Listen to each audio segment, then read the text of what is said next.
Tiwala ako kung halimbawang mangyayari yun, yung anak ko nandito, yung anak kong bunso ang tatawag sa iyo mismo.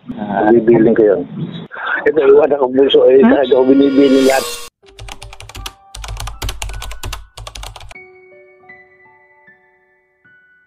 Ilan taon na ho kayo? Bata pa ako, 48 ko lang. Pero masaya ako nakakausap kita ng personal dahil sa video lang kita napapanood, sa YouTube lang. Opo. Ngayon, nagkausap na tayo ng personal. Yung anak kong bunso, ibinibilin ko sa kanya lahat. Sana ko, ito, kausap ko si Kamorgue. Wala na. Ito, yung anak kong bunso, talaga ko binibilin lahat. Pinaghahandaan ko lang. Ngayon nga, napanood ko yung mga vlog mo. Ito, ayos to. Ano yun? Parang ako gusto niya magbalo sa inyo. Gano'n. Kasi di ba, sabi mo nga rin sa isang vlog mo, sa tiwala. Hindi ko nakilala mga balsamodog dito ngayon, mga bata lang. Salamat sa ano mo di ba ako nakakabala? Hindi, okay lang po, okay lang. Marami pala talaga ako ihanda. Nakaset up nga na magpapagawa na nga ako ng nicho ko.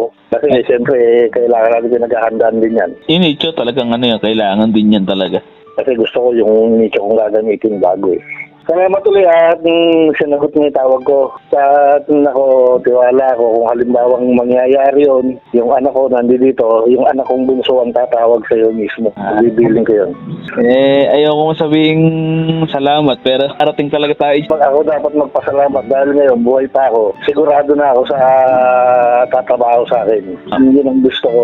Okay, salamat din sa pagsagot mo sa tawag ko.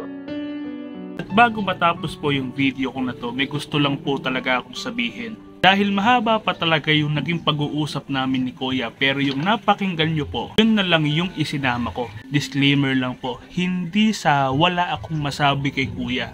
Sadyang na-overwhelm lang po ako kasi sa ibang mga pagkakataon, yung mga kaanak ng namayapa ang nagre-request sa akin. At ngayon, may isang taong naghahabilin sa akin na ako ang gusto niya na gumawa sa kanya kapag dumating yung araw. At yung pagkakataon na yan, talagang nakakagulat po para sa akin. At kay Kuya naman, for sure, nanonood ka sa akin. Huwag kang mawawala ng pag-asa. Hanggang kaya mong lumaban, laban lang. Para sa sarili mo at para sa lahat ng mga nagmamahal sa'yo. At sa mga may pinagdadaanan, kahit gaano kahirap ang buhay, laban lang tayo.